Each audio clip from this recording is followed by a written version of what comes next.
You know, it's weird. Speaking of, I went down a weird rabbit hole yesterday. I don't know why.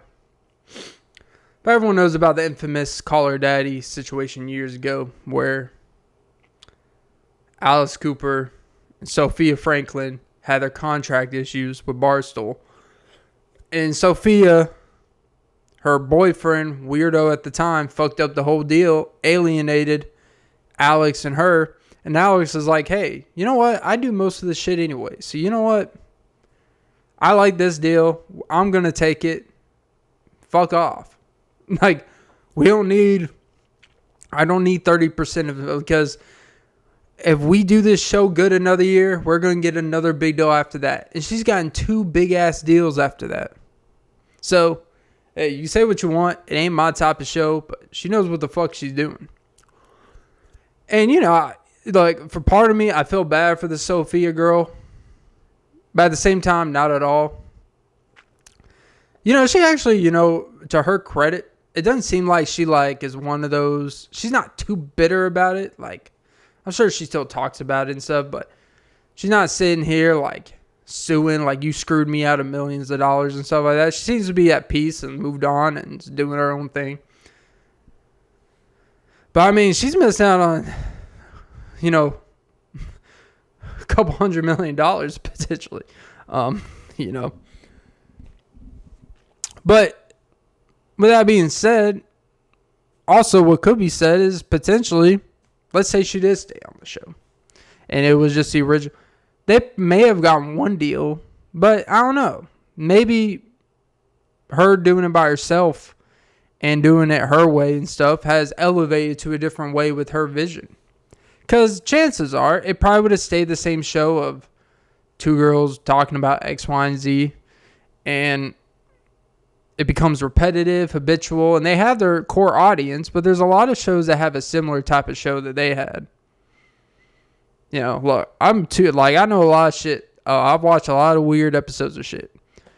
There's a podcast of horrible decisions, but spelled WHORI, with Mandy and this girl, Wheezy, I think. But basically, it's a similar 2 girls talking about sex and stuff a lot.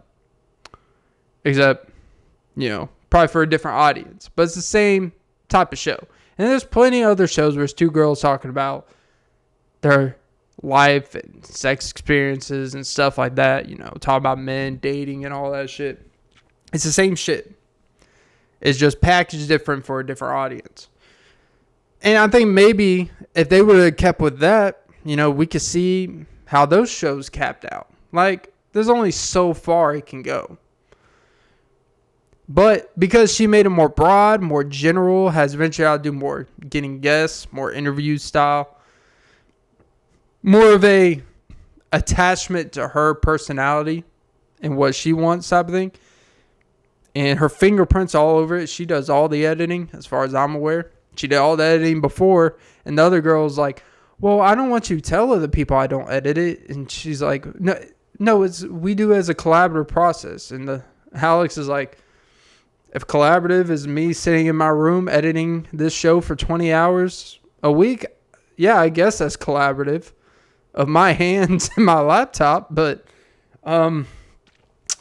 yeah, I don't really see that as collaborative. And so, you know, I think the reason why it's elevated to level is because they broke up. It doesn't mean that Sofia was a bad person or like that, but it's pretty obvious. Her by herself and her vision and her not being too greedy. And that's the thing people sometimes forget. They get that first initial wave of hitting it big. And they think they're trying to be business masters. They think they're all some business experts and stuff like that. They always want to be deemed as entrepreneurs and being good at business and stuff. They get too many other people involved telling you're getting fucked from industry. All the people, you're getting below industry standard and stuff like this. Then they get a deal that's above industry standard. And now you're trying to ask for 30% of this revenue. This. a bar, this and that and the other. And now it's like, all right, well, if we're just going to give you all this shit and we get nothing out of it, like, we don't get nothing out of this, you know?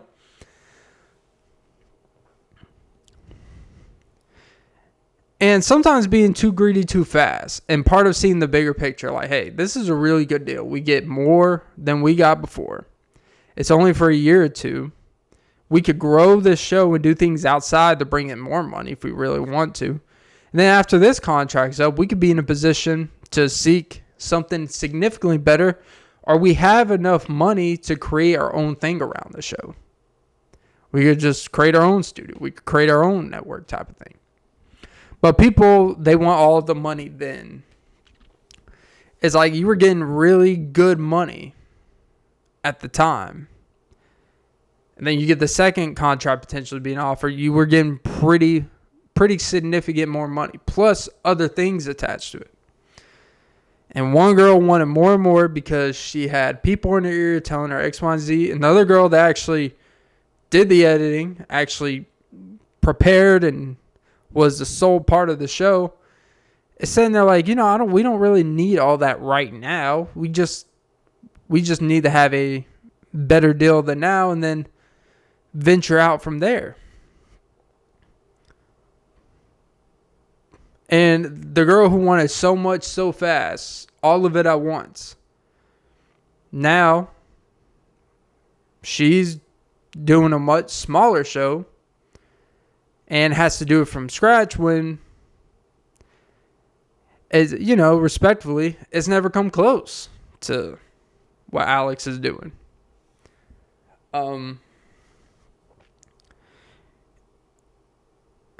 And it really comes from entitlement. Like the person that contributes less to the show is asking for more and more and doesn't want the public to be deemed that they don't do as much.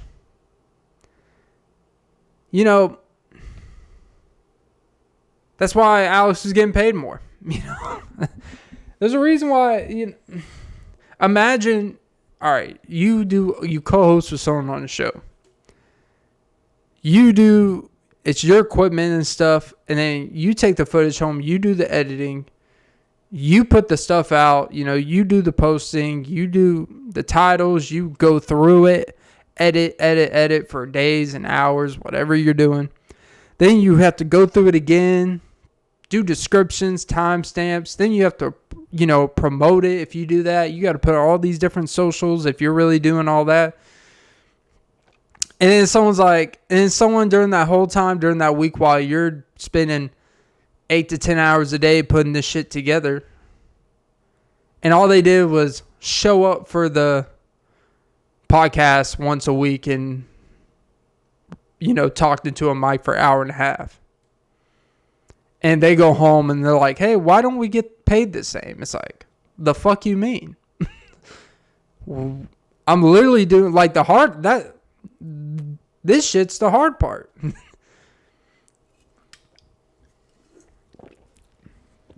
But I think the moral of the story is really just, if you're just not so greedy so fast, you will get much more in return in what you're doing. And I'm not going to shove it in her face, because she's still doing pretty well herself. But at the same time, it's just be a lesson that, hey, that's why they always say it's about, in sports and baseball and basketball. You want a good first big deal, but it's really that second contract is where, because there's no limitations. There's no, service time for base. There's no, we own this of you, so you got to wait another 2 years of arbitration, all this shit. But here's a couple extra million for being a good sport about it. But then you hurt your knee, and then it's like, hey, and we're going to let you walk. And you literally can't walk. But it's really about that second deal. And that first deal would have been really good. Really, it would have put you, even if your first deal isn't blockbuster, it's about that first deal putting you in position to where you have more freedom and flexibility to say yes or no to a deal you really want in the future. Like, if it's a couple year deal, it's a couple year deal. Then it's a couple years of, fine, you're getting $1 million instead of 1.5 million. Great. And then now, look, Alice Cooper, she got what, a $60 million deal from Spotify. And then she signed with SiriusXM for like $120 million. Like, respectively, the bitch is killing it. Respectively. I know that's like old news and shit, but it's weird because it randomly has come up in my timeline. I watched a video, not a video essay, but a person reliving the situation and what really happened. And I listened, and for some reason, I listened to a 20-some-year-old girl in California who worked in the industry, and she had a California Valley voice. And then Alex, and I listened to that for 30 minutes, and I was captivated. I'm like, yeah, girl drama. This is what my life's come to. Living drama for 4 years ago. That had nothing to do with me. I kind of like it. But it was kind of like, it's a reminder that greed is what it kills you, man. Like, you get just a sliver of, and then people, they think that being extra difficult in negotiations is a good tactic. If you're going to be the extra difficult one, you better make sure you're the extra productive one. Because when they ask, so who actually edits a podcast? And then you both have different answers. There's a problem there.